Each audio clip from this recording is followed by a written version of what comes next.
life in 3 dimensions got me bent and got me twisted. I know I done said a lot, but I should probably stop pretending. I don't really hold the key and I can't really push a button. I just step up to the mic and try my very best to bust it, but I ran out of breath. It's tight in my chest, my feet just might fail. I can't stand the pressure. What's going on, everyone? Welcome back to Racially Speaking. I'm your host, David Phipps. Also joining me today, the man you all know and love, my prodigal co-host, I almost said space cowboy, the social justice cowboy himself, Mr. 2 Chainz. What was I think, Mr. Chili Cook-Off Champion, and a slew of other nicknames, but I'll leave it at that for now. That's right. That's right. Yeah. He's back. John, Mr. Wyatt, John Mark Walker. What's going on, man? What's up? How you doing? I'm good, man. As always. I mean, I always say this, but it's like literally been way too long since we've done this, man. I'm glad to see your face. Me too. I'm glad to be back in this chair, virtual chair, I suppose. This audio chair. Yeah, audio it's good chair. To be back. You got to trademark that audio chair. Audio chair. There's some kind of deal there. You think so? I'm looking for deals. Yeah. Deals would be nice. Absolutely. We'll trademark it, we'll trademark it and then sponsor it ourselves. There's something there. I know there's something there. Yeah, we can put it on a T-shirt, merchandise, audio chair. Yeah, absolutely. Yeah. So look, man, like I think we owe it to the listeners to catch up a little bit. Do people know the big life change that is headed your way, you and your family's way? Do you want to formally announce that? We got a baby girl coming in 7 weeks, I think. 7 weeks. Yeah. So another one. We're excited. I'm very excited to have another girl. Girls are very sweet. They bring lots of beauty into life and good smells and not as much violence as boys bring. So that's what girls bring. So I'm excited. I'm excited for another daughter. It'll be fun. It'll be very sweet to have another baby girl. Shout out to Meg in the home stretch. Shout out to Meg because she's the one doing the birthing, not me. So shout out to Meg. It's not about you, John Mark. No, I get to be support for her. So yeah. And of course, we are both, as we've been catching up before hitting record, we are recording. It's about 9 o'clock at night, but it's only this late because we're both in T-ball season. T-ball season, that's right. Has Webb played? That's is this right. Webb's first year playing? It's his first year playing, yeah. Okay. And Millie's first too, right? Millie's first, yeah, she loves it. Yeah, it's a fun thing to watch them all scramble after that ball once somebody eventually connects with it. It's a fun thing to see. Now, do they do, like in Radford, do they do everyone bats through no outs? They kind of go through the motions, and then the last batter gets to hit a quote-unquote home run? Yep, exactly. And everyone goes to first base. Okay. Yeah, no winners, no losers. They try to make them touch all the bases, but who knows? Right. It's fun chaos, yeah. Everyone runs around the whole bases, but how many runs are They scored? Run near the bases, yeah. And my son, he runs fast, which is great because at first he was just kind of jogging along. I was like, no, buddy, you got to run as fast as you can from base to base. But he's starting to learn that you have to touch home plate. You got to go back to where you started, and then you can walk off the field. Right. So he's picking that up. My favorite is when the last batter goes, everyone runs home, but when somebody gets lapped, like the hitter passes like 2 people. Yeah, that's always the best. Yeah, which this shows my ignorance about baseball, but I think you can't do that, right? Like that's a no-no. Yeah, you cannot do that. You cannot do that. That would be, I learned that. I don't know what that would be called, but yeah. I learned that from the movie Rookie of the Year. That's it. It's throwback. You remember that? Oh, when yeah. The kid was running. He was running in front of somebody, and he was just a kid, so he wasn't as fast as the other runners. But I was just going to say I don't remember that, but now that you say it, I do. I can picture it. Yeah, and I don't remember why he was on a base. Well, he was a pitcher, right? And so I don't know how they got him on a base, but the guy I think literally pushed him.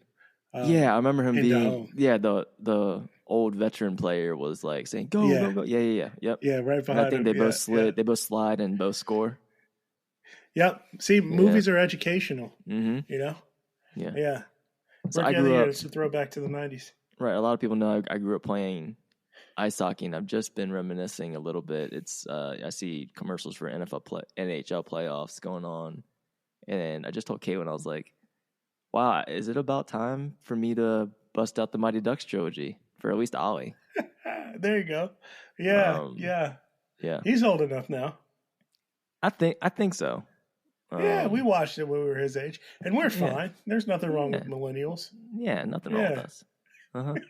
I think I'm Yeah. gonna do it soon. I'm gonna do it soon. You should. I I mean, might I'm sure start it's with on two it's on because it's the Disney best. Plus, right?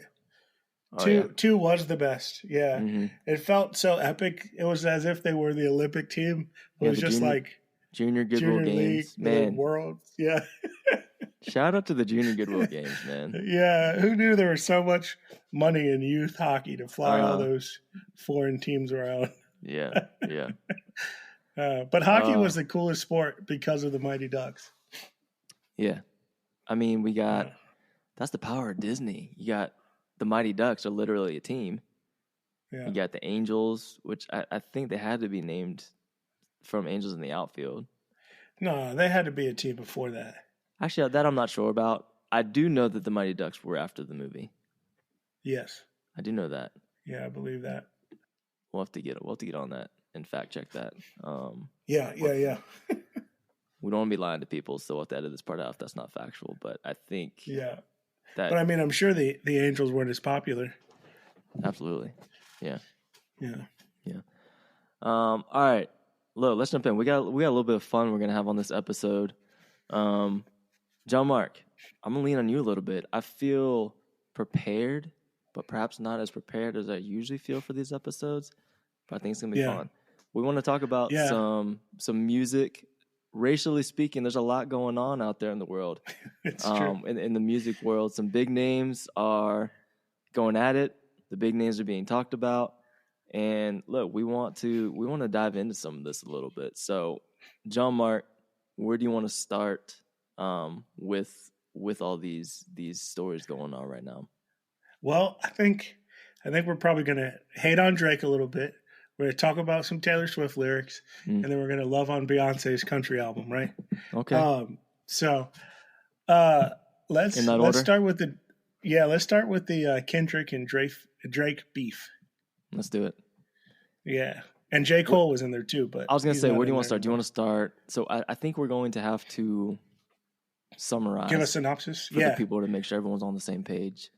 Yeah. Do you want to give that synopsis? I'll try to. You might be a little more well-versed, but here we go. Okay, so like you said, let's start back to, I was texting with one of my buddies. I don't know, and again, you might know, so fill in these gaps, how much was brewing before this, but it seemed like the main catalyst in recent history that people can reach back to, and you don't have to reach back far, is this song. So we got Kendrick Lamar, J. Cole, Drake, all the biggest probably faces, most popular, well-known rappers today in the world right now, and so much that they were dubbed, I forget how. I think it was J. Cole who called them the Big Three. Yeah, I think J. Cole in the song called them the Big Three. Yeah. Yeah. And so that's all kind of been loosely accepted, very loosely, which we'll talk more about in a second, as just truth. Like they're the Big Three, blah, blah, blah. Who's better? They're all different and whatnot. Have kind of different backgrounds, cultural significance. And then in a song, it wasn't even his song, he's featured on it by Future. Another artist, Future song.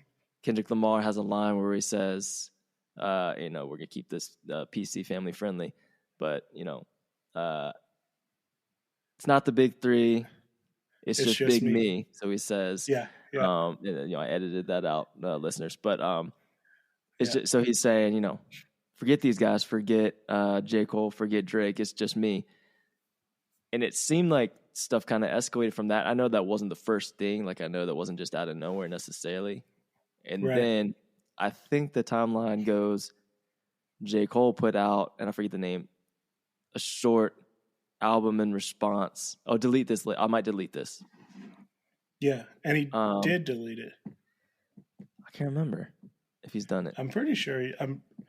Yeah. Anyway, keep going. You're doing great. Might delete this. Responding to that, but then the real turning point before it really got going is that he publicly, and I mean publicly, not just online, like he didn't tweet it. He was at a concert, at a big festival on stage, and essentially apologized, quieted the crowd down, and retracted his beef, and said, essentially backed out. Before anyone else could respond, said, I'm paraphrasing, regret doing this. I love Kendrick. I love, my brothers in the industry. Essentially backed out, said, I don't want any part of this. It wasn't, in my opinion, necessarily him like chickening out at that point because no one had really actually responded. But I don't know, maybe it was because maybe he was afraid and wanted to get ahead of it, which again, we can get to. But okay, so he backed out. It seemed like what I was following, he took a lot of flack for that, for people that follow rap beef. About that too. And like at that, I heard about that too. The culture, because I think people just want to see, something blow up. They want to see J. Cole in the middle of it too. But I mean, they were just like, "What are you doing?" He doesn't seem like he's about that, and that's okay. Like if he wanted out, I think it's fine. I think it's wise. I mean, these are like 30-something-year-old men, right? Like rapping at each other and insulting each other like they're middle school boys, right? It's an interesting thing because, like, artistically, I see people's anger a little bit, but as far as I feel like he said some things. I don't know if he overtly said it or explicitly said it, but I feel like he was touching on his mental health even a little bit, of wanting to take care of himself, not wanting to enter into that. So I think, if we're going to have these kind of conversations about mental health, we can't crap on him when a man is prioritizing that now. Right. But anyway, we'll get back. I think we'll get back to that. And based on what Kendrick put out, I think it was probably a good decision. Yeah, that's what I mean. We'll especially for his mental health. Yeah. And then you got Drake. Responds to, so J. Cole's out. Drake responds to Kendrick. Yeah, with a song called Push-Ups. So let's come back into everything, but let's just give a real quick summary. So a song called Push-Ups. Kendrick responds with Euphoria. Yeah. Drake, I can't remember this part. Actually, I can't remember if Kendrick responded to something first, but when did Drake put out the like the AI stuff with Tupac? See, that I don't know, because that, before I really started looking into it, that was taken down. So I don't think that's up anymore. Because Tupac's estate. Estate was like, no, don't do that. So yes, okay. So at some point, I think that anymore. Right, and I think it was before Euphoria. Before Euphoria, I think. He put out something that had AI voices of Tupac and Snoop, and he used that to kind of diss Kendrick. The Tupac estate came at him for legal reasons, and so they got taken down, all that kind of stuff. There was a lot. That's wild that they can do that today. Yeah, there's a lot of mixed opinions about Drake doing that in the first place, which, again, we'll get to. We're just giving you a quick rundown. Drake comes out with Family Matters. And then Kendrick comes out. I mean, it seemed like I don't know what you think. It seemed like Kendrick was just ready. He was just like sitting there, like, I got this in my arsenal. Yeah. It's already recorded. I'll put it out. That's what came out real fast. It was like real fast after Family Matters. He put Family Matters out, and then he put Kendrick put out Meet the Grams, right? Meet the Grams. Oh yeah. Kendrick put out Meet the Grams, and then put out Not Like Us. Yeah. Back to back. Yeah.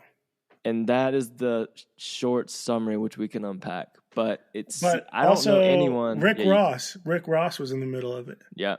So in Push-Ups, Drake says something about Rick Ross, and then Rick Ross comes out with a song called Champagne Moments, where he kept referring to him as white boy, which I thought was interesting. Racially speaking, we got to unpack a little bit. Because Drake his mom is white, Canadian, Jewish. Yep. And his dad is black, and he was in the music industry, drummer. And so Rick Ross insulting him, because I don't think that's how Drake would identify himself. So insulting him, called him white boy. And I also think that plays into maybe some insecurities that Drake has, which we can get into a little bit. But 100%. yeah, I feel like that being called that might play into some insecurities. But that's what Rick Ross did. So, and he just dropped it and he's kind of out. Drake hasn't responded to Rick Ross, or he might have said something about him in another song, but it seems like Rick Ross isn't in it anymore either. So yeah, it's just if I was Kendrick Drake, I wouldn't and respond Drake. to anybody right now. Yeah, me either. Personally. Yeah, me either. But yeah, let's talk about Drake for a little bit. Who he is, right? So he was.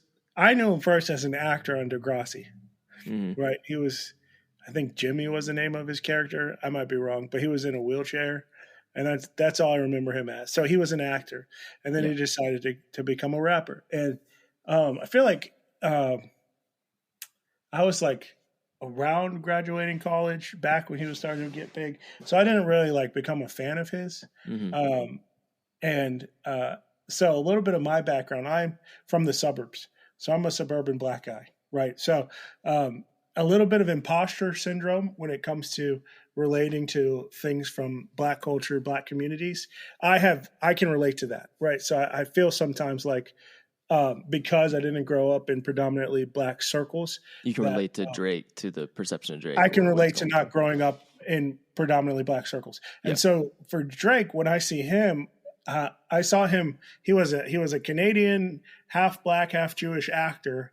And then at some point his persona shifted to being a rap / hip hop a performer, and then now like megastar, right? But when I look at him, I'm like Drake, this isn't how you grew up. Like this isn't, it feels like he's always performing, always trying to be something that he's not.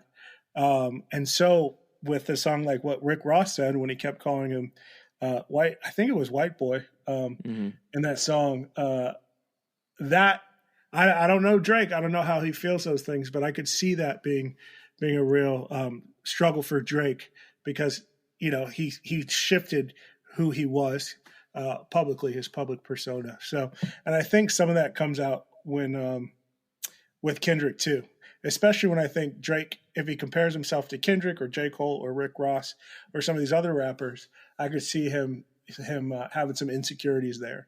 And so it comes out. And one of the biggest things that tells me it's insecurities is some of the stuff he talks about in his first song is he makes fun of Kendrick's height. Right. Yeah. He says he wears size 7 shoes. I forget how else he says he's small, but I'm just like, that is like the lamest, like good for you. You're taller than him. Come on, let's be a little bit more clever. And that I think gets to the root of why I don't really like Drake that much.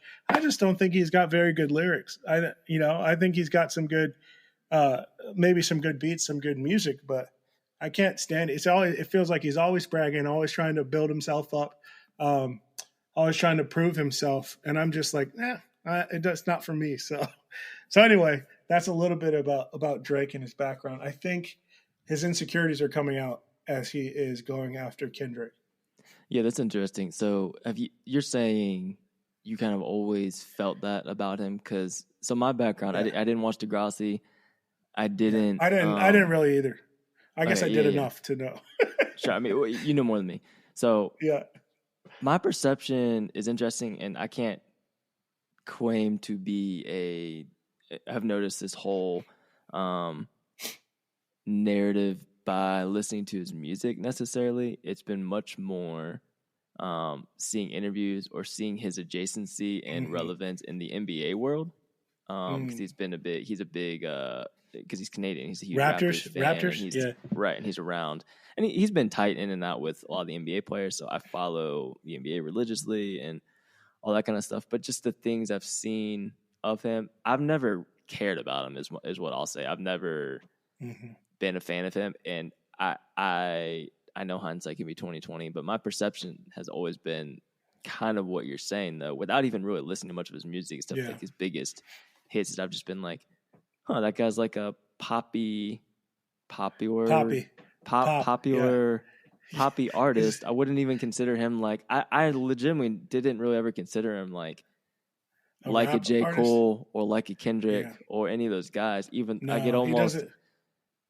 I just accepted that he was accepted as that by most people Yeah. because I am not, up to snuff with everything Yeah. that's going on in the culture. I'm like, I don't see it that way. But so it's been interesting seeing. So then listening to Kendrick and Rick Ross like go at him with this, I'm like, other people within the culture Seem like that. did know that, and they are really putting him on notice now. He's more like Bruno Mars. Like in my mind, I put him in a category with like Bruno Mars. I like Bruno Mars better, but just like you said, pop, like Pitbull, right? So I'm not putting him in like categories with other like big name rappers. To me, he's more of a pop guy. Like you don't mean that as an insult. Like he's a Bruno Mars because just that's like the category falls in, not because Bruno Mars isn't good or like Jason Derulo, not Jay-Z, right? So like Kendrick hangs with Jay-Z, or he did the Super Bowl with Dr. Dre Day. He was one of the guests. He was with Eminem, 50 Cent, Dr. Dre, Mary J. Blige, and when he came out, I was like, yeah, that works. But I could never see Drake out there. Drake with that group, or any other of those older rap artists either. I couldn't. I don't think I could see that. But he does rap, but it just feels more poppy to me. Right. Yeah. I think we should pull up some lyrics, but I think you said insecurity and kind of the things that Kendrick and Rick Ross were poking at where I feel like those insecurities and it got personal. I think that, it got beyond personal. I was texting my buddy and I got some of this from listening to Higher Learning Podcast, but they were Van Lathan, he's another podcast host and a critic, but he was saying, and I think this sums it up. So, okay, we can get into some of this, but Kendrick and Drake both going back and forth, insinuated and downright accused each other of some real bad stuff, like even alluded to, like I say, so Kendrick's song is Euphoria. I've seen that's even a purposeful title because the show Euphoria starring Zendaya on HBO. I've never watched it, but I've heard a lot of it is about sexualizing high school aged girls. Maybe not about that, but that's what happens. And that Drake is a producer of it. There's also some alleged stuff that he's. I would have no reason to believe any of this is true because I've never heard it. And so I don't feel any which way, but there's a lot of stuff out there that it seemed like could be backed up by other people. That he's got some shady stuff, alleged stuff, having gone on with underage women, all this kind of stuff. So they got real personal. And Drake, I think, semi-accused Kendrick of, what do you call it?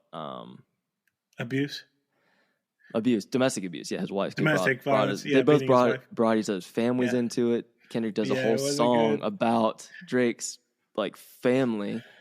Yes, where he specifically talks to his family members. Yeah, I mean list by list, like 6 minutes on his family. Here's some lyrics from Euphoria, which I didn't know that about this show, but that makes a lot of sense. Mm-hmm. Let's see. He says, this is Kendrick. He says, I make music that electrify them. You make music that pacify them. I can double down on that line, but spare you this time. That's random acts of kindness. So that line about pacify them, and as he's talking about underage girls that Drake might be attracted to, that line got me. I was working out in the gym and I just had to pause and I was just laughing at that. But it's a pretty big accusation of what Drake is accused of. Well, even in the first couple seconds of the song, I think like 8 seconds in, I'm looking on, say what you brought up. The famous actor we once knew was looking paranoid and now spiraling. I feel that alludes to, you know, his time as an actor, and that even back then people, because he's there, and then later I think it's in Not Like Us, by Kendrick. Listeners, as you're following, he says something, you know, it's not just me, I speak for the whole culture, like we are onto you and you're not, you know, it's called Not Like Us. He's essentially, Yeah. to sum it up, why I think people are like, oh man, Drake is done, Kendrick definitely won, whatever this was, is because they both got so personal and accuse each other and insinuate a bunch of not good things. But I think if we're saying who, you know, won or whatever, and I know some people might not even like look at rap beef as something that you win, but go with us. I think, and I wonder what you think, John Mark. I think that Kendrick pressed so much into these paranoia things, Yeah. and essentially othered him out of the culture in a way that, I texted my friend this, I was like, in a way that's just unassailable now. And it's almost like no one actually cares about what's true or not, because it's just like people are too much. It's not people just in the last week when this has been going on, been like, oh, yeah, let's just jump on this bandwagon. It's people being like, yes, I've thought this whole time. Finally, people are saying it. Drake. Like, let's like get rid of Drake. Yeah. Part of it, I think, is that he's from Canada, which I feel kind of bad about that, because that's it reeks of nationalism, American centrism. Like, okay, let's we do unpack have this, a lot of. Yeah, let's unpack this, because I think, so racially speaking on this podcast, we got to talk about this. So I think musically, I'd agree with what we talked about, the popular opinion being like, musically, technically, you know, I was texting my buddy about this too. I was like, look, I mean, Drake probably shouldn't have gotten into this. He should have pulled a J. Cole and got out of there, because Kendrick was always going to win this if you're going to go to battle with him. Like, lyrically, he was always going to destroy. It's Drake. different That's classes. Just facts. Yeah, like, absolutely. It's not even kind of close. Absolutely. Drake called him short. That's like the worst insult. Yeah. I mean, I think that Drake at some points, not overall, but like at some points, may have technically like rapped a little better, and it was like that he could have. Again, he's a good artist. He's a poppy artist, and like some of it was like even catchier. Kendrick is not known for being the most palatable listen all the time. Like, no one's ever said that he was that. But so I think we give the W to Kendrick. But I wanted to ask you, and let's talk about this a little bit, are the things that Kendrick is saying about Drake, and accepted or not, are they fair? Are they problematic? Like, where do you stand on some of these things? You brought up the nationalism thing. Is it at all fair that he's essentially pointing out his Canadianness and having that be an insult? Yeah. So I think it's fair for Kendrick to go after him like this. I think it's fair for them to go after each other in a rap battle. I don't know what scale am I measuring by? As far as the industry goes, famous people, Hollywood, all of that, as far as that goes, I think it's fair. It happens. I don't think it's out of bounds based on whatever cultural norms that group has, right? I mean, but in the same way, when Will Smith slapped Chris Rock, it's not good when there's infighting in a group that I wish would support each other and push the culture in positive directions, right? So they're both rap artists, hip hop artists. They're both loved by Black communities and Black culture.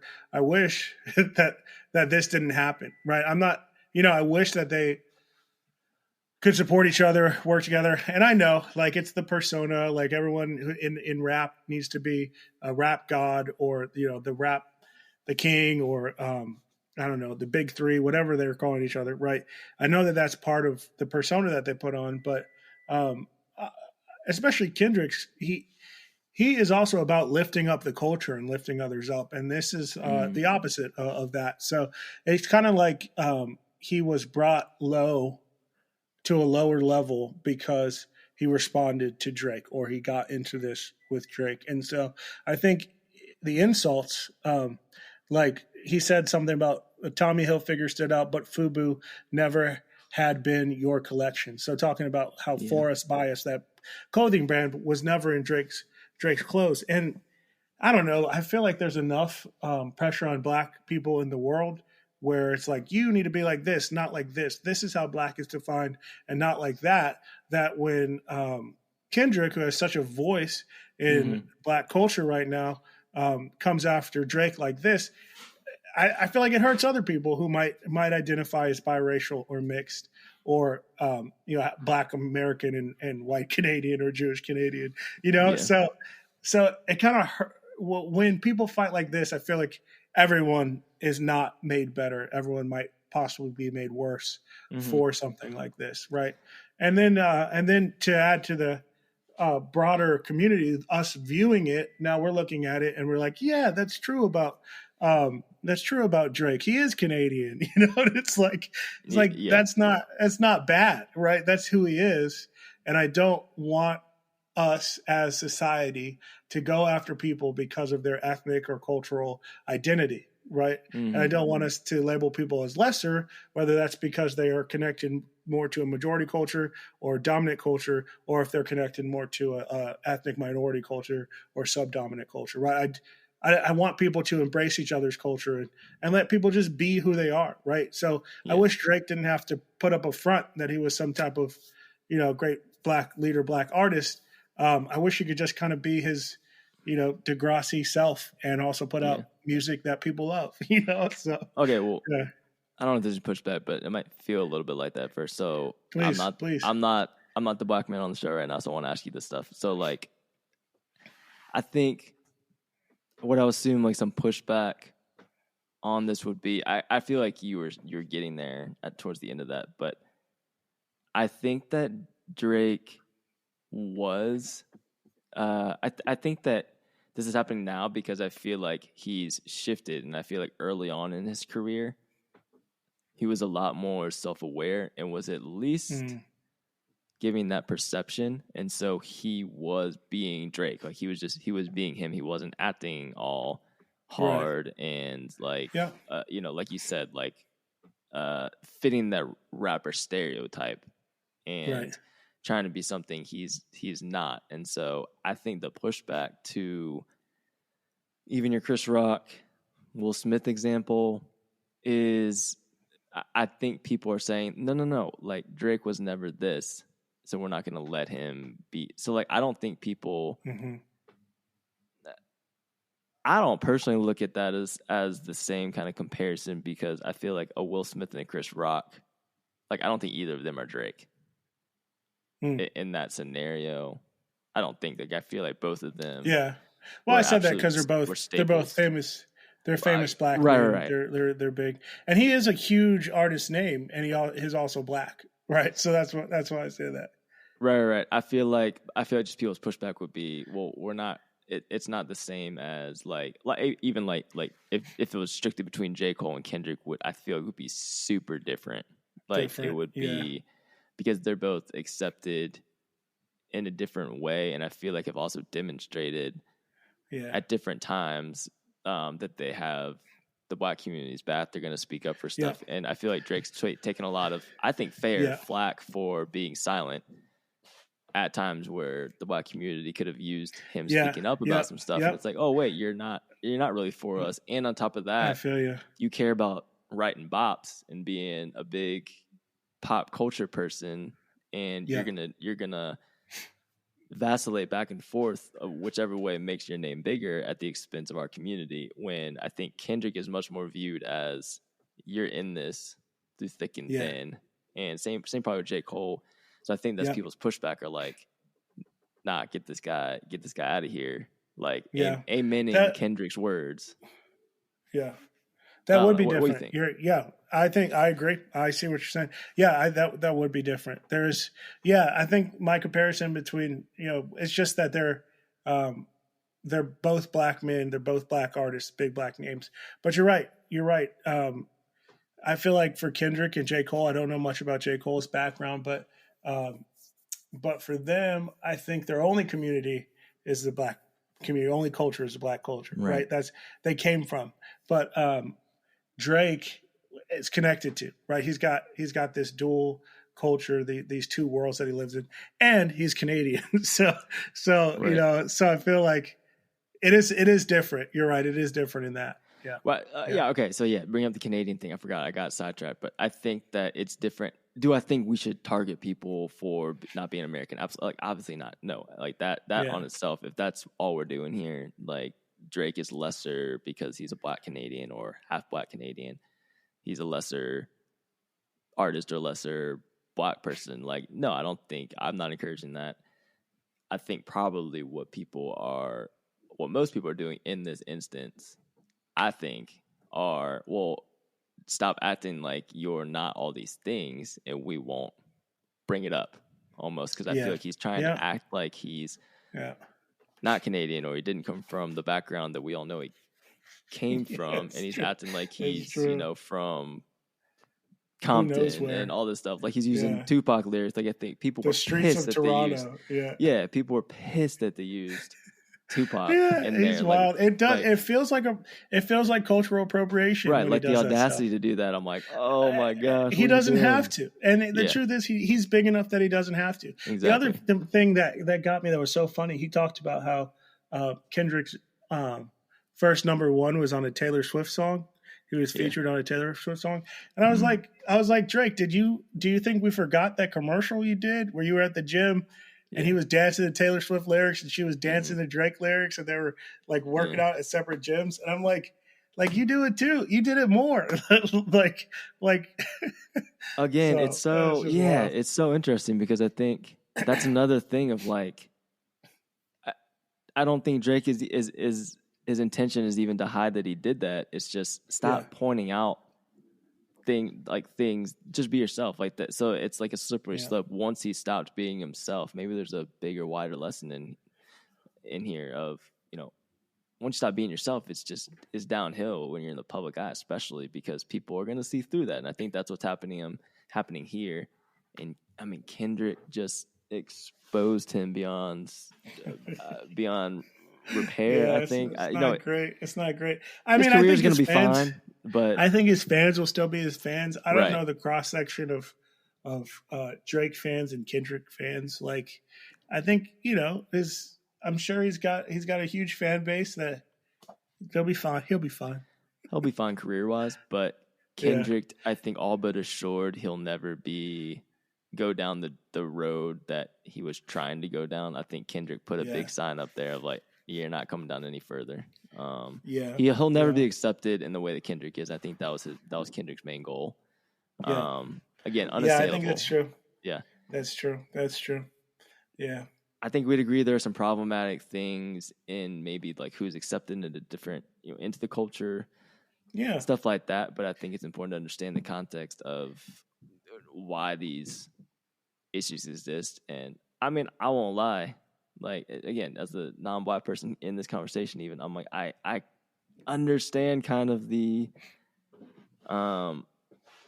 unappeal of a Drake. Like, there's nothing worse than like faking your way into a culture that's built so much on like sacredness and solidarity, and it's just like people are gonna see through that, man. It feels and icky. The sad thing is, with a little bit of humility, I don't think he would have to fake his way into it. Right. Like the Black experience, the Black culture in America, and even America's top hat, it's embracing anyone who has a connection to being Black is considered Black and can be welcomed home. But it takes some humility to enter in, especially in the conversations that you don't know directly, right? And you need to ask questions, you need to learn. And I don't feel like Drake took the time to learn the culture and value the culture, respect the culture. I mean, he got famous from a very young age. That's probably some of why he's kind of weird with younger adults, maybe not adults, And I feel like if he had come in with humility instead of thinking he's the best, he gets to drive things, he changes the culture, he drives the culture, then he might be accepted differently. And Kendrick might not have just completely barred his way into acceptance in the best black rappers. So Yeah. yeah, Right. yeah. All right. You had a great segue a couple minutes ago when we brought Taylor up, Swift. yeah, and you're again not just the black man on this show and in this conversation, but you're the resident Swiftie in this conversation as well. I'm married to one. That's good. But she has good taste in music. You're the resident Swiftie on here. So again, I'm Yeah. going to keep volleying over to you. But let's talk about the Taylor Swift Tortured Poets Society. Tortured Poets Society, newest Yeah. double album.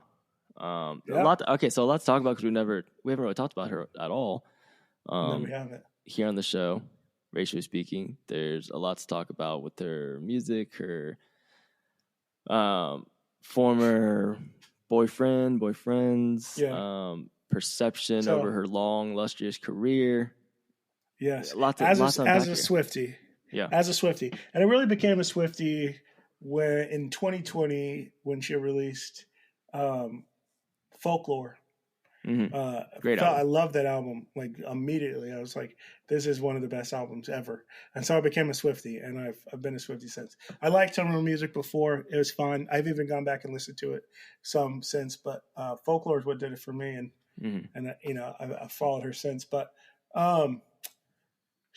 I've often wondered this: does Taylor Swift have any black friends? Okay, so we're just jumping in. We're just jumping all the way in. That's what I wondered, right? And I feel like you were about to bring up her ex. I don't know if he was ever a boyfriend, but fling guy. What's his name?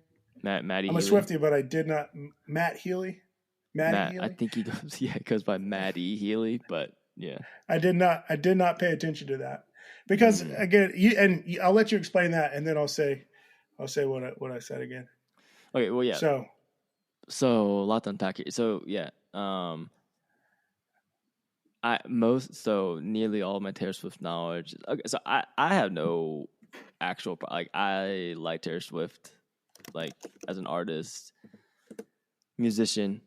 Think she's fantastic. Like she is an amazing artist. My wife went to the Airs tour. Is literally before we came down here, she was showing me TikToks of what she's doing in Paris right now, with having added in some of the Tortured Poets, Tortured Poets Society. Did I say that wrong? Yes, Society. Added that part to the Airs tour over in Europe, all this kind of stuff. Literally, I was like, all right, I'm going to record John Mark. Tortured Poets Department. I was like, it's not Society. Yeah, it's Department. Yeah, you're right. It's Department. So there, I'm showing I'm obviously not a Swiftie. So all that's going on. So I know a lot about Taylor Swift. I'm not trying to be defensive or anything, but I also don't want to be a poser. So I know a good amount, but it's because I'm married to a Swiftie through and through. I like your music. But yes, I do, as you can imagine, listeners, and John Mark have some critiques of some of her perceptions, some of her relationship choices, some of her silence on some things in comparison to things she's been pretty outspoken about over her career that, again, we're going to be consistent here. When crap hits the fan, has been noticeably silent. Matty Healy, you brought up. And you also asked, I often wondered, does she have any black friends? I think that's a great question. With kind of the vibe she can give off at times. But, okay, I'm getting sidetracked. Matty Healy, I never knew who he was until this was brought up, but he's the lead singer of a band called the 1975 or the 1975s. Fairly well-known band. I'd never heard of them. Whatever. Never heard of it. But I still hadn't heard of it. Right. I couldn't tell you anything about them or songs other than Matty Healy.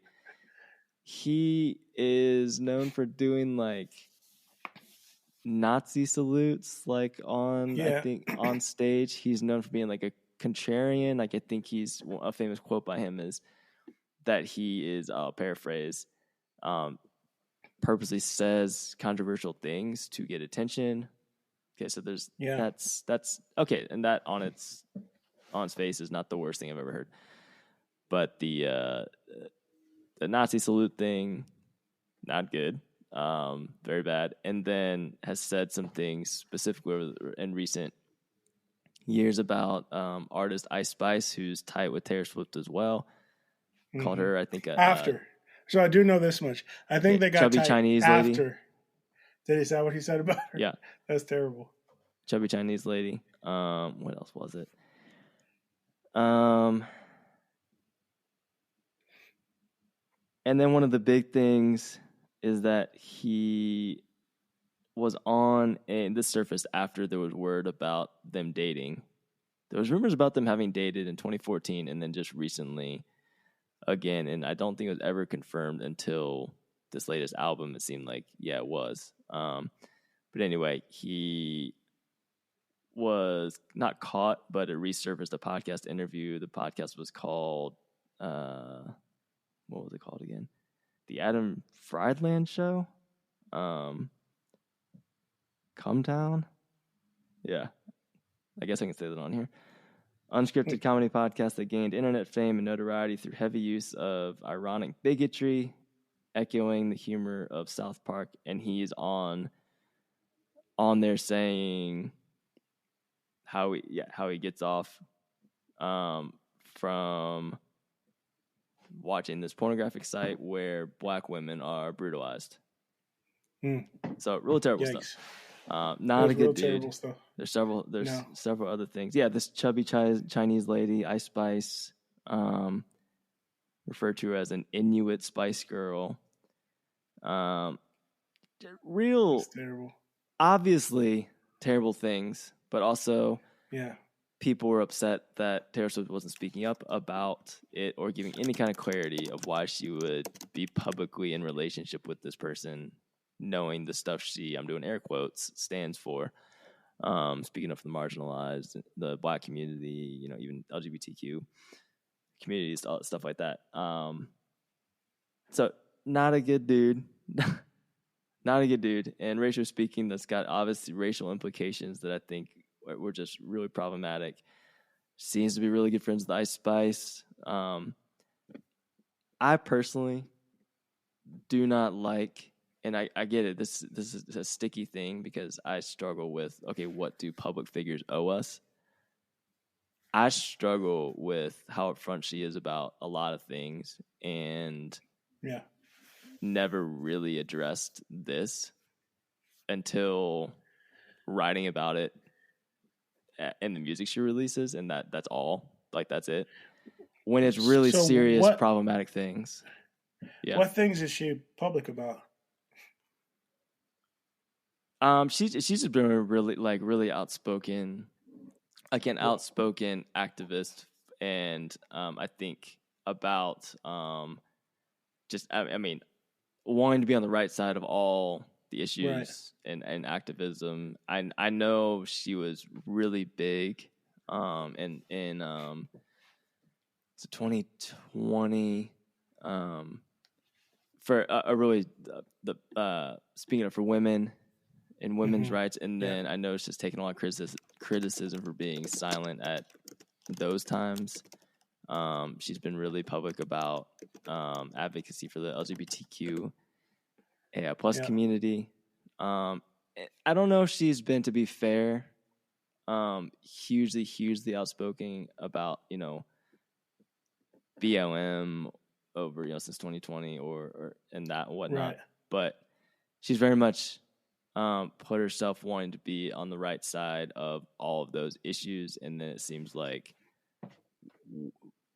when something like dating Matt Healy, it was very, I keep saying icky, but it felt like this seems like a lob over the plate to address what's going on. That's never sat well with me. I didn't like that there was that literally public knowledge that he had said those things about Ice Spice, who literally was collaborating with Taylor Swift at the time, released a whole video, music video with her in it and stuff like that.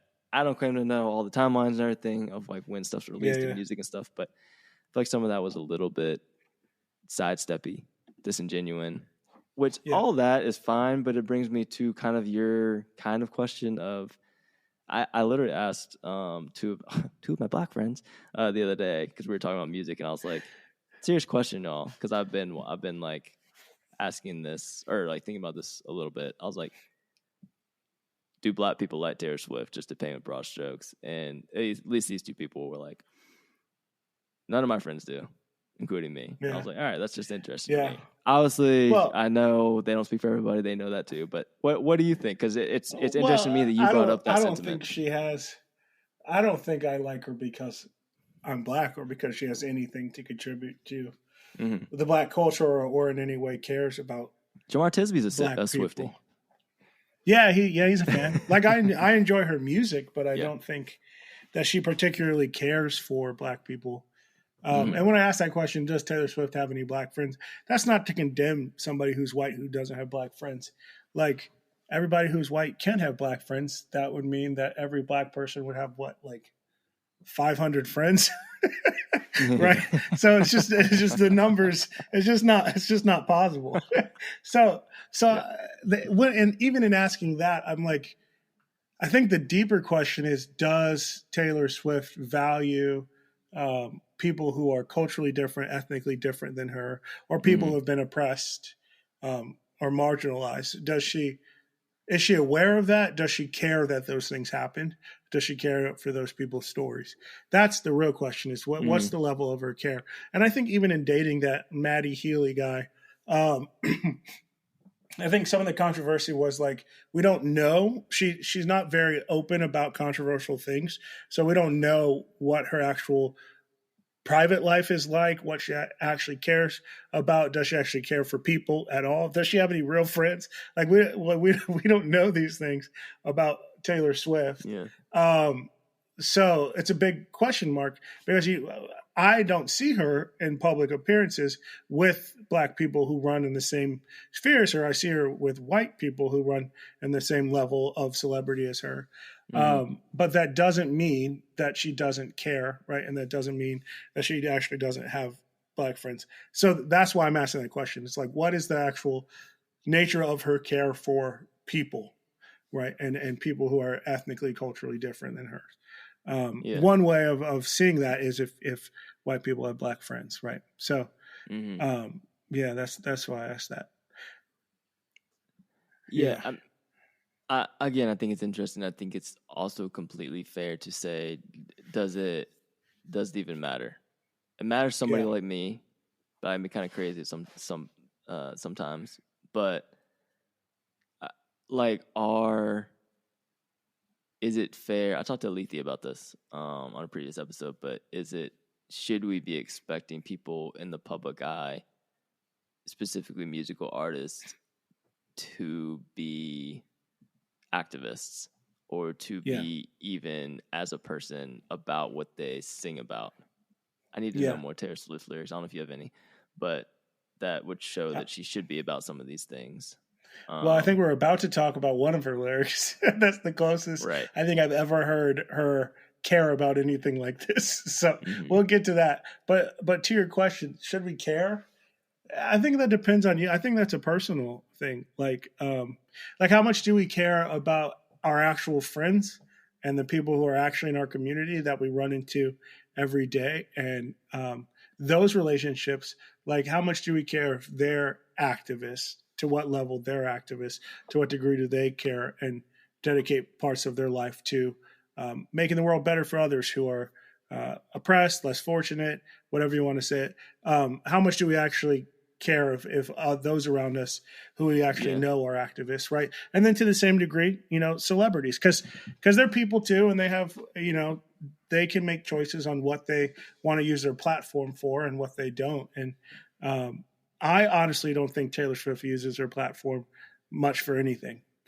Like we said, a little bit for women's rights, but also her fan base is like three generations long, right? Of women, right? That's her fan base. So if she didn't speak about women's rights, that would be weird, right? Her fan base is not, black culture, black community, but it's women, so. I think you bring up the crux of where some of my angst would be, and my wife's gonna hate to listen to this part, but I've had these conversations with her, but I always care about, this, John Mark. I care about consistency. So I think to me, the only indictment that I think is fair, actually, I've talked to Kaylin about this. She thinks this too. And I think it's okay to think this and still love her. Like, that's fine.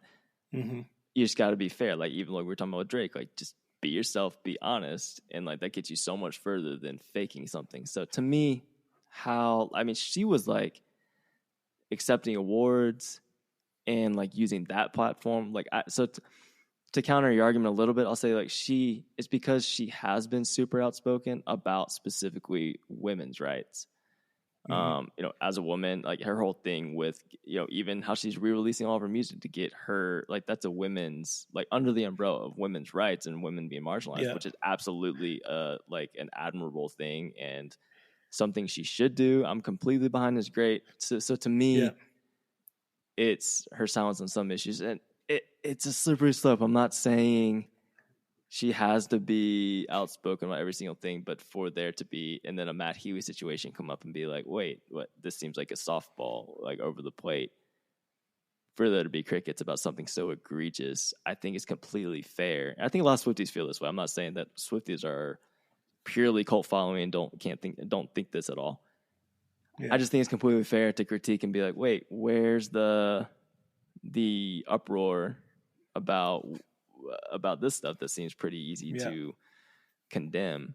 And so to me, that's I don't like inconsistency. So like your question, even about people around us, like friends and stuff, I've done a lot and consistently do a lot of self-reflection. Again, this, John Mark, like I have a very high bar, in some regard too high, like too unrealistic expectations of people in general when it comes to some of this. I'm like, I just need I want someone else to think like I do, like all this stuff. But so it helps me. I would say you are consistent. You're consistent. Like in saying that, I wasn't saying that about you. I think you are consistent in that you care about the people around you and the values that they hold in caring for others in real tangible ways and speaking out about things. Right. Mm. So it makes total sense that you would have that same standard for celebrities that you look up to who speak on other issues. Right. And that's good. I think that's good. Like, I love that about you. I think that's a great way to live. I respect that about you so much. So yeah, it makes total sense that you would look at Taylor Swift. And I wouldn't say it's too much. I don't think you have too high of a bar. I wouldn't say that. I just think it's your bar. That's your measurement. So you're authentic in who you are and what you value, and you value that for those who you're in community with too. And I think I don't think that's a bad thing. I think it's a good thing. So I have trouble giving. I think I received that. I have trouble giving the patience and grace to people that I would have wanted for me at different times. Mm-hmm. And I acknowledge that. I try to own that. But I also am just averse to, I can't think of the word, really turned off and averse to a lack of solidarity when it's easy, I think, and a lack of, consistency. Like I don't want to feel, I don't like feeling like I don't know where people stand on basic things. Mm-hmm. And I have trouble getting around that is my problem. I've talked to you about that. Like, you know what I mean? So like, I shouldn't, there's certain things I should not have to wonder how people around me feel, even if, and sometimes especially if they're people that are supposed to be closest to me. And I think that can be muddy because that also breeds like, well, then I can be very lacking in compassion, but also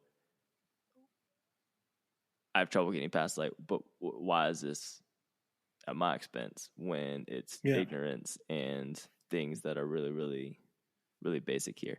I'll give you like an example from the famous artist perspective. So even somebody like when I talk about consistency, I think about like a Jay-Z.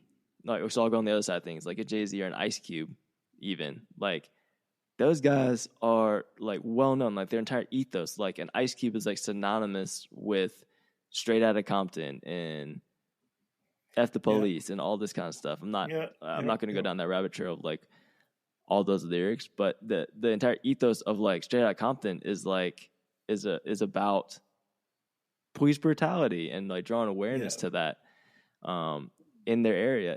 And just recently, I know, people change, but like that is like what his career is built on, is drawing awareness to those issues. And you can think what you want about it, but like just recently he was in an interview with Tucker Carlson, and Tucker Carlson asks, which is problematic to begin with. I think there's a way to have those conversations that can be a conversation for another time, but you got to be prepared to know how to have them and not let people skate by. So like he is like a drive around on a YouTube show with Tucker Carlson. Tucker Carlson asked him pretty much about like, what do you think about the state of policing? And Ice Cube all but retracts stuff that's like, wait, that's what you've like staked your entire career on. Yeah. And essentially butchered. I don't know if he butchered, if he'd say it, or if he was just like, yeah, that's what I think. That he essentially said like he empathized with police. And again, I wonder if he felt like he grew up, not to defend him, but it does seem like an inconsistency with who he was before as a very young man to who he is now. And I don't think I wonder if he the fame, the wealth, people get more conservative as they age too. So I wonder if that, but I hear what you're saying, right? He set a standard for himself, and then at some point he went against that standard and defended the opposite. And so now he's saying hug the police, where before he was saying, F the police, right? And it's like, it seems like this double standard that he's living by. And then I think you mentioned Jay-Z too, right? Which I've unpacked is tied to the NFL and stuff. NFL, right? Yeah. NFL and the exploitation of black boys all the way up to men, right? Yeah. From the NFL, and how is he going to go and produce their halftime show and still be about the people? But I think we talked about it a little bit. Jay-Z has always been about Jay-Z, right? So he's a little bit about the culture and for the culture. He came from the culture, so he can't leave the culture. But Jay-Z has also been about Jay-Z. And and what we mean by that, again, go ahead. I was going to say, just if people haven't listened to my conversation with Alethea, but what we mean is like literally, I'm asking, like, should we hold these people to these standards? Because I'm not saying people can't change or necessarily shouldn't change, but to me, there hasn't been it's not like Ice Cube has come out and said, it's not like he's Candace Owens and like has said like, oh yeah, I'd retract everything I'm saying. It was just like a subtle like, wait, that sounds like you're just an unawareness of, do you know how those words are now going to affect like the communities you spent your whole life, like your whole musical career speaking up for? Like, for you, I mean, he said out of Compton for a reason. He's not in Compton anymore. The police are like, nicer out there. That's a joke. I'm joking. Yeah. I just think it's like, dude, what is happening, man? And to who he's saying it to, like, it's just, to me, and through a different lens, that's kind of unforgivable with culturally, like, what are you doing, man? And then with Jay-Z, and I feel like that's okay. Yeah, for you to hold that view, that standard, I think that's good. You're consistent, and that's okay, right? They're inconsistent, and that's what you have a hard time with. And you value consistency. And I think that's a good value to have. I think similarly to Jay-Z, I think Taylor Swift is about what's best for the brand, her brand. That's her other critique. I think she's so driven by her success, right? And I mean, you even said like she's re-recording her music so that she owns the rights to it, right? And I think she's such a boss. Like, I respect that move so much. It's like petty, and it's like it's good for her to own her music. Like, I don't want to support somebody who stole from her, right? As a Swiftie, but Taylor Swift is about what's best for her fans and her brand. And I think even this Matt Healy guy, he wasn't best for her brand, right? I think all the boyfriends that she's had, like, I'm sure she likes them at a personal level, but also she, like, what she said herself, she's a mastermind, and she's been planning this the whole time, right? I think we should take her at her words, right? So I don't expect to see her come out in favor of any activist stand that isn't for her brand, that isn't good for her brand, that betters her brand, right? So, like, I mean, she could speak about what's going on in Gaza, right? But she's not going to do that. She could speak about BLM, but she's not going to do that because she came from white culture, white community, country music to be a pop star, and her fan base is white women from the age of 10 to like 50, right? So that's who she reaches out to, and a lot of them are also like white evangelical adjacent, right? And so like there's also like fans who listen to contemporary Christian music, and then like also Taylor Swift, and then also country music, right? So there's a lot of issues that she's not going to touch, because if she were to press into those things, then it would come back and it would hurt her brand and her success, right? So, and I'm saying this, I'm not trying to pass judgment on her, whether good or bad, one way or the other. I just think she is a brand, and that is how she's going to operate. She's going to be about what's best for her brand, right? So, yeah, it's just an interesting conversation. It is. And I need to get on the phone. Former guest and a friend, John Kabongo, is a up and coming, actually ironically Toronto rapper. He used to go to Virginia Tech and play ball, and he's amazing. But I had a text conversation going on with him. He's blowing up. He's doing big things, so he doesn't have time to come on here again. But he's like, give me a call and we'll chat about this. But I've asked him these questions of like, is it I haven't talked to him much since this beef, so it'd be interesting to hear his perspective too, literally from Toronto. And he's a huge Kendrick fan. But anyway, I think it's interesting, specifically with musical artists, because are they all just capitalists, and should we just take them at that, like you're saying? And again, I just think the consistency is so interesting, because like an Ice Cube, I do, but like I'm saying this kind of tongue in cheek, but like, was all that music just to make money? Like, you know what I'm saying? Like, that music was cool. People loved and appropriated, even like people loved NWA, Straight Outta Compton. Like, they loved like what that signifies, and like the whole statistics of like white suburban people are the biggest demographic that listen to rap music. Like, was it just to sell music? Because now you fast forward and it's like it wasn't like he was a big activist. He was a musical artist. And so did we have a false perception of like that he's an activist? And it's like, whoa, wait, now that, in this conversation now, like some things he's doing, it's not convenient. Like, is he running backwards? Yeah. Or backsliding? Yeah. I don't know. I genuinely don't know. Everyone's an activist for themselves, right? I guess, but like, like there are people that, so bringing it full circle. So like, I'm not going to call him a big activist, but I think that's the difference culturally between like a Kendrick Lamar and a Drake. Like, Kendrick Lamar even rapped about some of it I'm not calling him a big activist, but I'm saying like he didn't sacrifice his culture and being outspoken about issues for the sake in the same way that he's calling Drake out about doing it.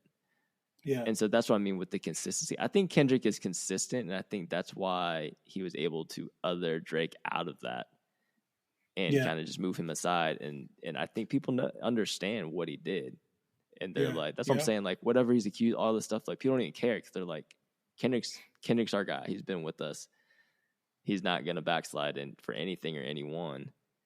And I think that was my critique on like a Ice Cube, a Taylor Swift, because like it was the inconsistency with Taylor Swift of like her advocacy, and like, I mean, she was super political for a little bit and then just wasn't. And that's fine. Like, you can change. I just think it's an interesting question to volley around of like, well, where's your expectations? And then of course Jay-Z, which I talked about a lot on a previous episode, about him, getting paid millions and millions and millions of dollars to produce music and halftime show for the NFL, who behind the curtain to help fight racism by doing that. It's like, no disrespect to artistry, but again, you're just an artist because literally the NFL is being sued and practicing egregious racist policies like written in their literature. It's like, no, if you are doing stuff to help the the league stop being racist, you're going to be in those conversations. Like, the Super Bowl show is literally a smokescreen and distraction if you're not also helping with these issues. It's like those churches that wanted to bring in black people. White churches want to bring black people, so they get a black worship leader. Yeah, to sing some black songs. Yeah, that's what it feels like. It's like the same thing.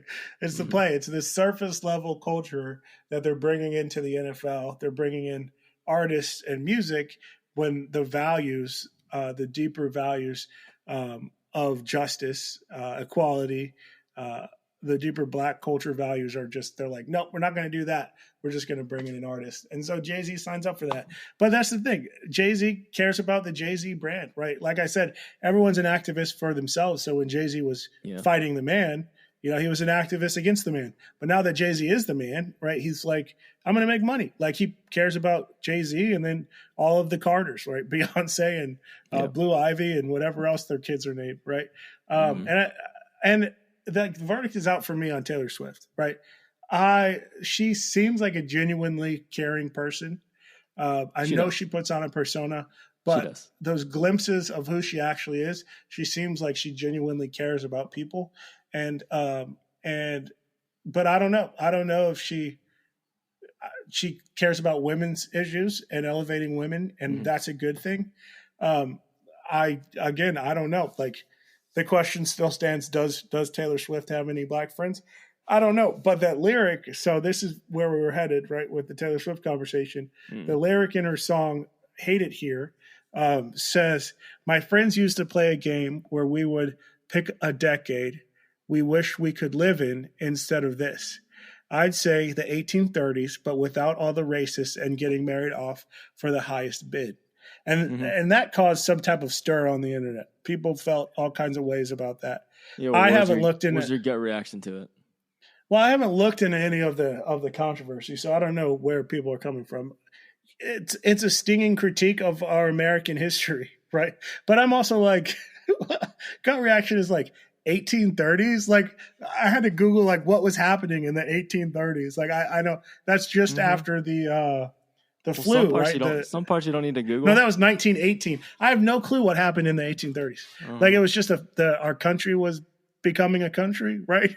Like 1830s, like 1930s, I could talk about, but 1830s, like I don't know. It's some war somewhere, so I don't know why she picked that decade. But I appreciate that she said without all the racists and getting married off for the highest bid. So women's rights. And racism, right? Anti-racism. So, like, I'm like, yeah, that sounds good, because I have played that game before in white spaces where people it doesn't even occur to them that it would be bad for people like you and me to go back any decade before this decade. It would be worse, right? Right. To go back any decade before this decade in America, right?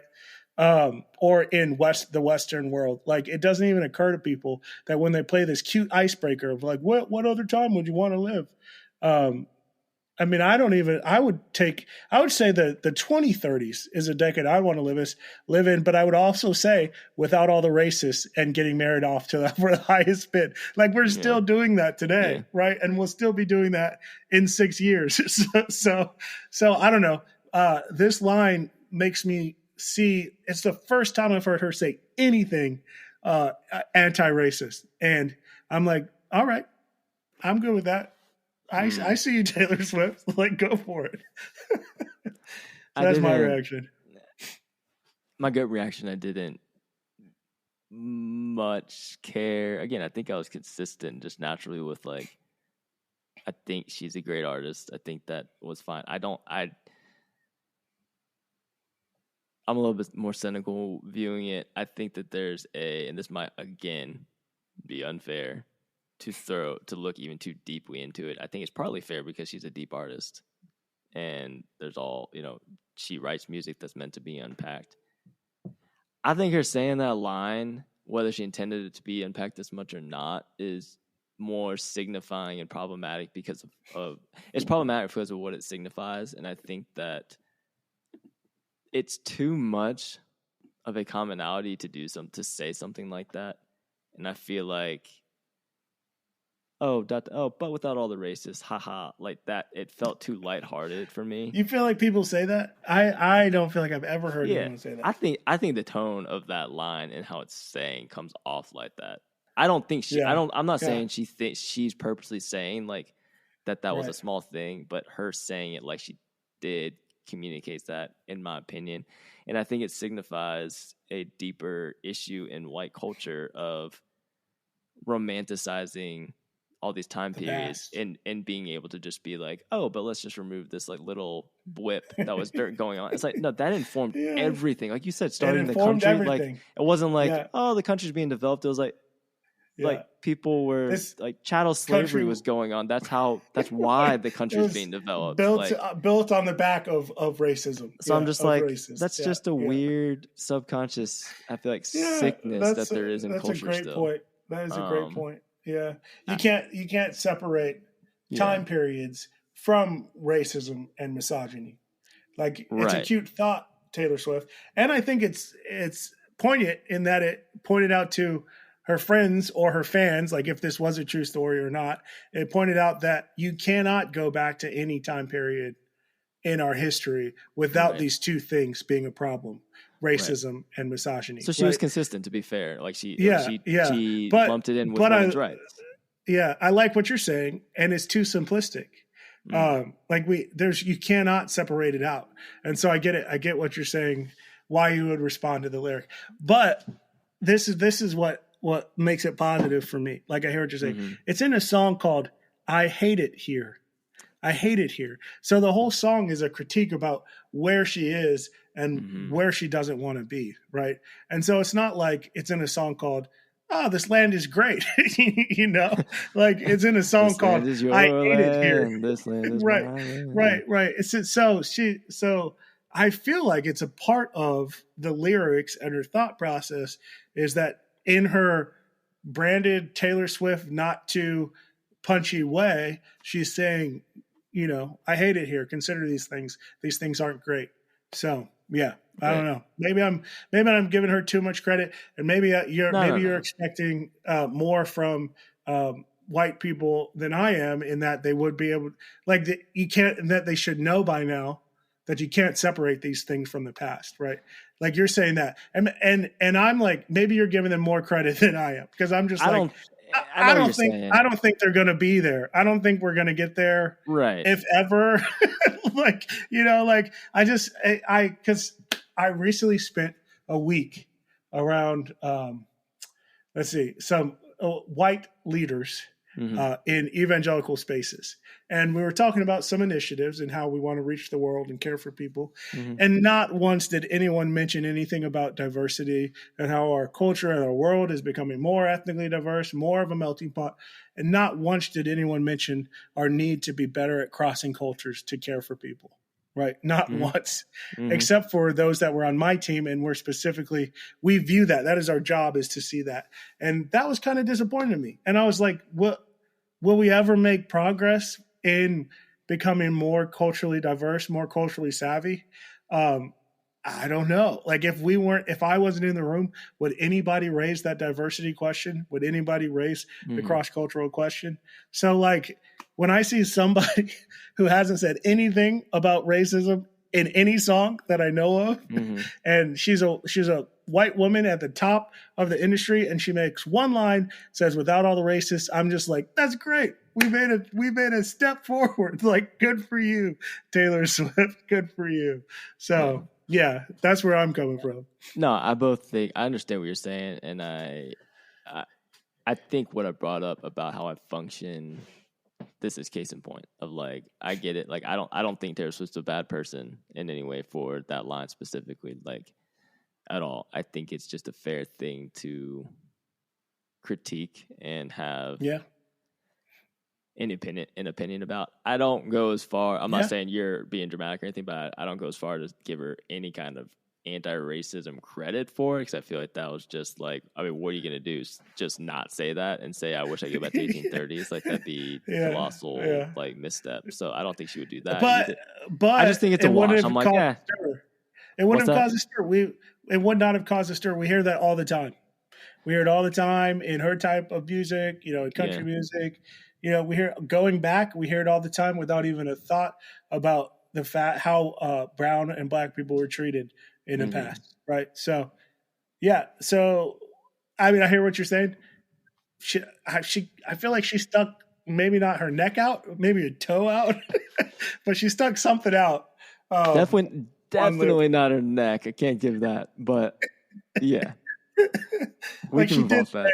A little bit of credit, just a little, not much, just a little bit of credit for Taylor Swift. Look, if people take something away from this, like it's about consistency and being yourself. Because we didn't even tie up. Because I know we're going to talk about Beyonce a little bit, but we didn't even tie up some of the rap beef of the interracial stuff or biracial identity, which we could do a whole nother episode on. But in that rap beef, I wanted to touch on of, Kendrick and people critiquing Drake's biracial identity, even aside from the being Canadian and suburban and whatever. But then Drake came back and talked about Kendrick, trying to say that he's all about black queens in the black community, but he's got a biracial wife. And so I just want to point out that like there's a lot there, and that's not me and you, John Mark, critiquing biracial, for obvious reasons, if you know us, like biracial identity as a negative thing, like that'd be weird if we were critiquing that. Like we're not. That would be weird. Yeah. But I see, that's another thing of like, just be yourself. Like Drake critiquing Kendrick is because to give Drake credit is he's responding to Kendrick coming at him for being biracial when it's like, but you have a biracial wife. How is that different? I know there's a lot of different things to unpack there, but I'm saying like, Drake coming at him because of that isn't necessarily because he thinks that's a problem. He just is pointing out like, why are you pointing out that this is a problem for me when you are in this relation? Like, what's going on here? And I think that's fair as well. Like that's just consistency and being yourself, and it is easier said than done. But that's just what I feel like keeps coming up. All right, look, let's spend the last 10 minutes or so. It's kind of disrespectful to say about Beyonce. You think that we're just going to spend 10 minutes on Beyonce's album? I know this is disrespectful, but also, how long are people going to listen? How are we doing? Is this going well? I don't know. I think it's going pretty well. Good. Okay. I also think you could split the episode because it's probably too long for one, even at this point. Yeah, just cut it in half. Beyonce, up and coming artist as well. Yeah. Up and coming. Just feel like letting the disrespect run rampant. Cowboy Carter, Beyonce. Yes. Goes into country music. I mean, what are your thoughts even on that? What are your thoughts on the album, Beyonce, doing country, all this? I have loved the album since she announced it. Since she announced it? Okay. Since she announced it. I've loved it. I knew it was going to be good. It did not. So the idea of it you liked from the beginning.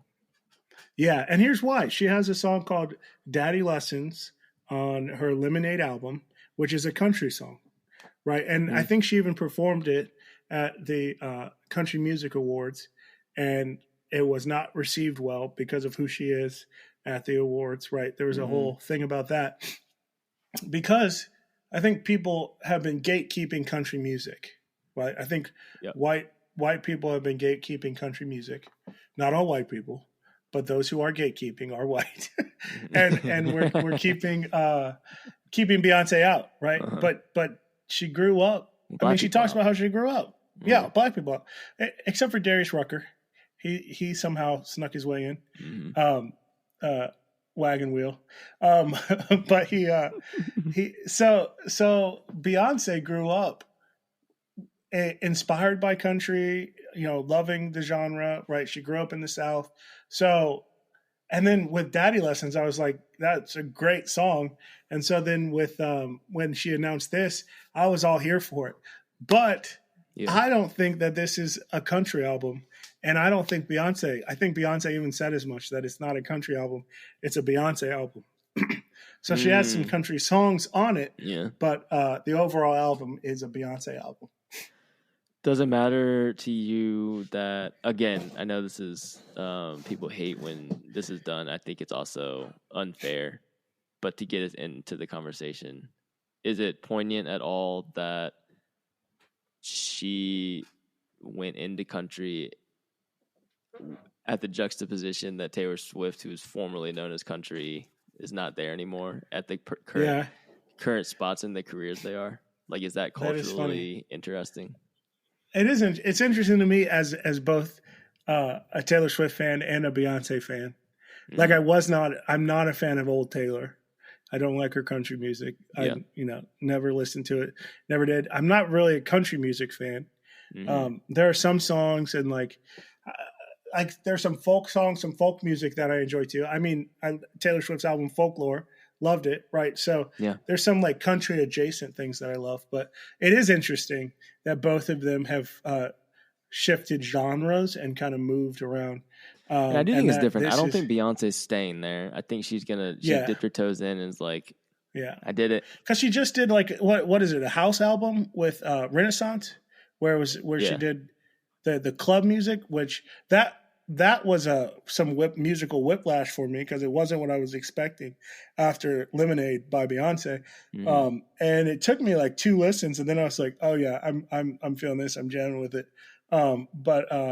So this, knowing that Beyonce will do that, I was prepared for whatever she had to offer, and she snuck the two songs out, 16 Carriages and Texas Hold'em. Yeah. And they were both really good. 16 Carriages, excellent. I think my favorite song from the album is the one that she does with Miley Cyrus. I was going to say, so good. I was going to say, I think, so it's, if we can even do artistically like we do with Taylor Swift, I think, I'm really not trying to pit them against each other. They're just both so big and they're parallel in a lot of ways. I think we'd be as foolish as Kanye if we tried to pit them against each other. Yeah, they're friends. Like, they're not. I don't think they're in competition with each other. Okay, I think that I think Taylor Swift is a fantastic singer. She takes a lot of criticism. People say she can't sing. She does. She's a fantastic singer. She's a fantastic singer. She knows how to use that instrument.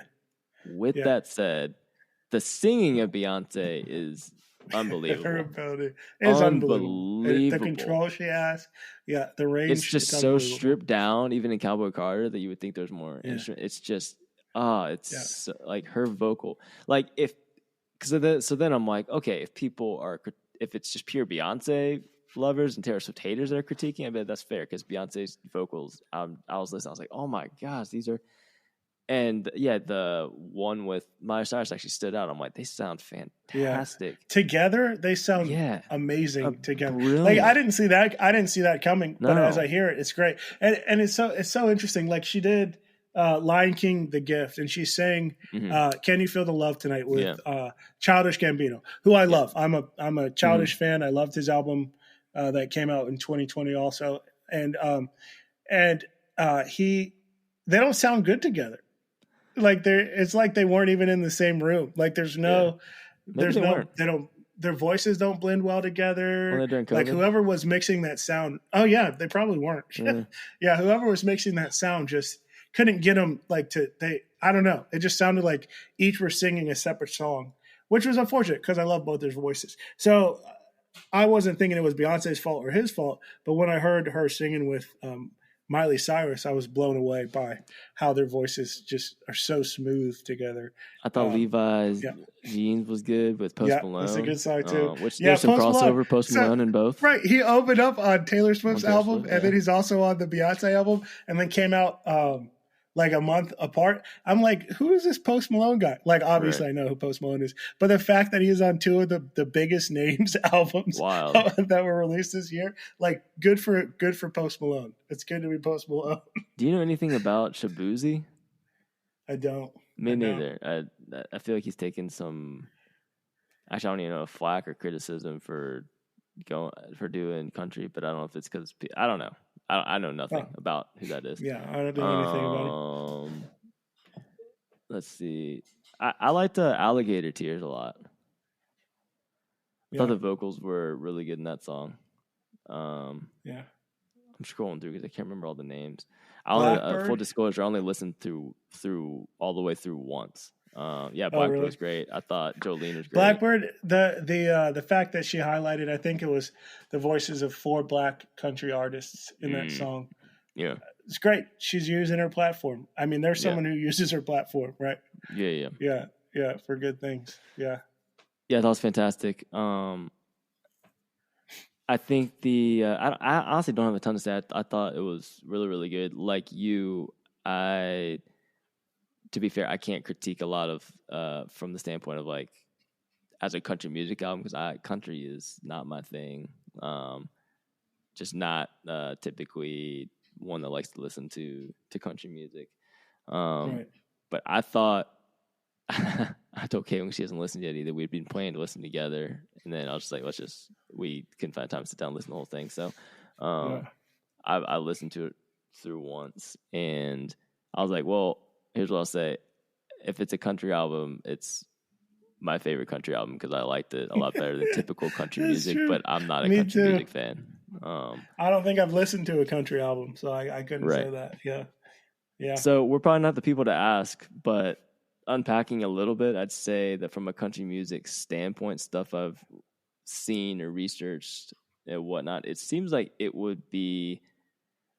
does a disservice to what country music and actually Black culture, I guess, is by saying that by giving credit to the sentiment that Beyonce is helping save country music through the Black experience, as if she's like one of the first people to do it, because everything I read, and again, I'm not a historian either, especially in regards to country music, but it seems like you led with, Black culture was, like most things, was kind of the founding culture of country music from the beginning, and then got booted out and appropriated. It goes back even to stuff like the actual like banjo. Like was like a founding thing of the culture coming from Africa, and then was appropriated and used all these different ways, and then Black culture kind of stopped using it. Yeah, and that's how culture shifts and grows. And music, I like the thing I love about Beyonce in this album is she plays with musical genres, right? Because Blackbird's not a country song, so what's it doing on a country album? Right. And then she has Yaya, which I think is such a fun song, right? And it just plays with musical genres in that one record, that one song. But I think as far as the history, I would say that Beyonce in this album is as if she's in an old house and she's just reopening the doors. She's letting some light back in to welcome back in Blackness into country music, right? It's still there. It's always been there. It hasn't left, but it has been minimized and pushed to the side and marginalized, right? And I feel like Beyonce, being who she is and the big name that she is, has opened the door for Black fans, Black culture, to become a fan of country music again. And I'm like, go for it. Like, so even like this was before Beyonce, but John Baptiste in his latest album, he's got a country song, which I love too. Yeah, John Baptiste is great. I recommend everybody who's listening to this podcast. I'm not going to recommend any other artist that we've talked about, and we've talked about a ton, but John Baptiste, listen to his albums. Like, his albums are amazing. They're uplifting. They're positive. They're clean. He's got great spiritual themes. He's a man of faith. He loves Jesus. He loves God. And so it comes through his music. So listen to it. But anyway, he's got a country song. I think he also worked with Beyonce on her album, but I think just because of how things are released, hers was released later than his. But yeah, so she's like shining a light on Black artists and their ability to jump genres and jump into country music. And I think it's a great thing. I think it's a thing that's worthy to be celebrated. I'm going to celebrate it. Part of me is from the South. The other part's from Ohio. You know, like my ancestors ran, but they didn't run very far. That's what I like to say. They made it over the line and stopped. So, you know, so I feel it in my roots, the countryness. And I want to listen to some country music, especially if it's coming from Beyonce. So, that's my take. And maybe that did only take 10 minutes, but that album I think is great. So that's fantastic. We'll put this in the show notes, but there's a fantastic Time article about the Black influence in country music historically. But I just found this paragraph to be really interesting. It says the black influence on country music starts with the banjo, which is what I was alluding to, which often conjures the hazy image of a white pastoral South. But the instrument is a descendant of West African lutes, made from gourds that were brought to America by slaves and which became a central part of slave music and culture in the South. Soon the instrument was standardized, appropriated, and spread to white audiences through minstrel and blackface shows, which deeply informed the rise of hillbilly music, a term that would later be rebranded as country music. The blackface performer Emmett Miller's Lovesick Blues, for example, inspired Hank Williams' own rendition of the song, which is still one of the most beloved songs in country music history. Mm-hmm. That's wild, man. Deep roots. Right. Yeah. Many of the songs the early hillbilly artists played were likewise inherited and adapted from black sources, like slave spirituals, field songs, religious hymnals, or the works of professional black songwriters. It's a fantastic article. We'll put it in the show notes, but yeah, wild. Which I just felt like that was important to even read a snippet, because I think, if you're just focused on the now, it's like, oh, Beyonce is, for most of us, it's like maybe other than Darius Rucker is like the only black artist we can picture doing country music. Wagon Wheel is a good song. I hear it at weddings a lot. And then some people like to throw in Lil Nas X, all that kind of stuff. But anyway, that's right. Old Town Road. That's right. And wasn't there? What was it? What was the name of that song? That it was in the 2000s. It was like Nelly. Was it Nelly? Oh yeah. And Country Grammar.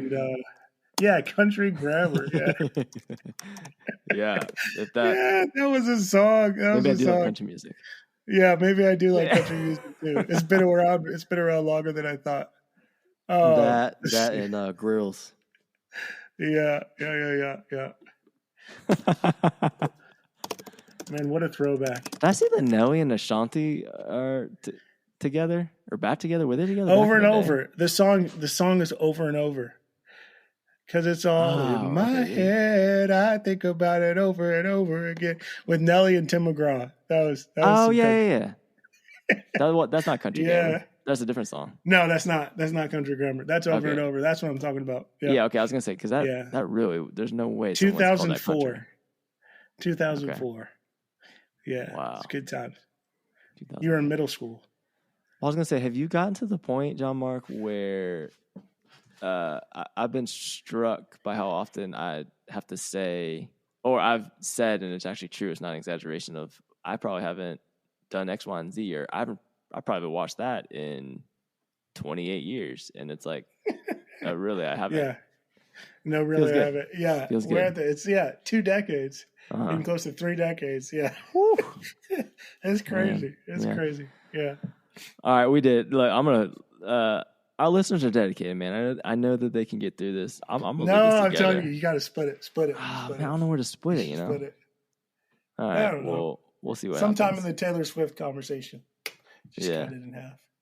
Yeah. All right. Well, either way, we love you, listeners. If we wind up splitting this or not, thank you so much for getting through episode 2 and episode 1, or just this whole episode. Look, we love you guys. John Mark, this has been fun, therapeutic, hopefully informative. Man, I got a lot from it. Thank you guys. I'm really bad at saying this, but please remember to follow, like, subscribe, give us 5 stars, rate and review us. Please give us 5 stars. Don't give us, 2 stars. Just anything less. Yeah, anything less. I don't know how it works. Some of you guys are smarter than me. A lot of you guys are smarter than me. It has to do with the algorithm. It really does actually help us out. Please do all that for us wherever you get your podcasts. Follow us on YouTube. There's more stuff going up on there. Rate, review us, follow us, like, all that good stuff. And if you want to take it a step further, for as little as $1 a month, you can help support the podcast and help be a part of some of the philanthropic endeavors we support through the podcast by going to patreon.com/ratio-speaking. There it is. I did it. We'll put all that, as always, in the show notes. So, all right. Thank you guys so much. The music you're listening to is done by our guy, Dylan Dent. Our artwork was created by Ashley Bush. We'll see you guys next time. Peace.